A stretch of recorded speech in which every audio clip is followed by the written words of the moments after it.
আজ ফিরতে একটু দেরি হয়ে গেছে, কি আর করা যাবে। তো ফাইনালি আমি বাড়ি ফিরলাম সারাদিন অফিসের ধকল সেরে, আর আসার পথে কিছু কেনাকাটাও করে নিয়ে এসেছিলাম।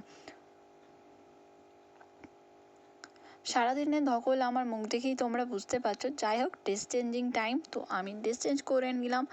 আর তোমরা দেখো এখন ঘড়িতে বাজছে 10টা 15, এবার আমি চললাম রান্না করতে।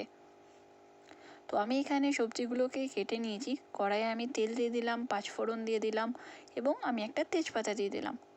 কাঁচা লঙ্কা, শুকনো লঙ্কা সব আমি দিয়ে দিলাম। এবার আমি সমস্ত কেটে রাখা সবজিগুলোকে ভেজে নেব।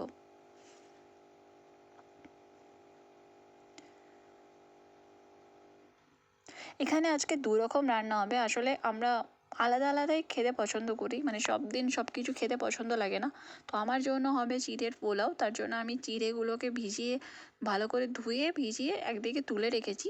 তো প্যাকেট চিড়ে আমি নিই, আজ আমি পেলাম না প্যাকেট চিড়েটা, তাই আমি এমনি চিড়ে নিয়ে এসেছি। দোকানদার বললো ভালোই হবে, দেখা যাক শেষ পর্যন্ত কী হয়। তো আমি সবজিগুলোকে ভেজে একদিকে তুলে রেখেছিলাম। আর এখানে আমি কাজু কিশমিশও ভিজিয়ে রেখেছি। আর আমার আরেকটা প্রিয় জিনিস হচ্ছে বাদাম। তো আমি এই বাদামগুলোকে ভেজে নিচ্ছি, চিড়ের পোলাওয়ে দেবো। জানি না ফাইনালি কেমন টেস্টি হবে এবং কেমন খেতে হবে, বাট আমি খেয়ে নিই। আর একদিকে আমি বসিয়ে দিয়েছিলাম আলু ভাজা, আর একদিকে কড়াইয়ে তো আমি তেল বসিয়ে দিয়েছিলাম। এবার আমি এর মধ্যে কেটে রাখা কাঁচা লঙ্কা আর পেঁয়াজ ভেজে নেব।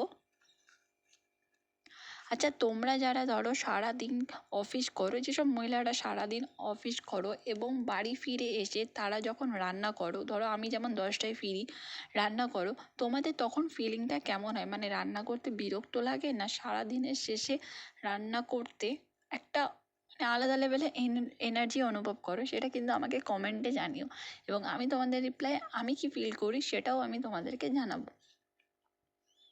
তো আমার এদিকে আলু ভাজাও হয়ে গেছে, আর আমার এদিকে চিড়ের পোলাও একসঙ্গে হয়ে গেছে। এরপর এবার আমরা খাবো। তো কেমন হয়েছে আমার চিড়ের রেসিপিটা, মানে চটজলদি আমি বানিয়েছি, আশা করি আমার তো দেখে খুব ভালোই লাগছে। তোমাদের দেখে এই চিড়ের পোলাওটা কেমন লাগছে অবশ্যই কিন্তু কমেন্টে জানিও। আর আশা করি ভিডিওটা তোমাদের সবার ভালো লাগবে।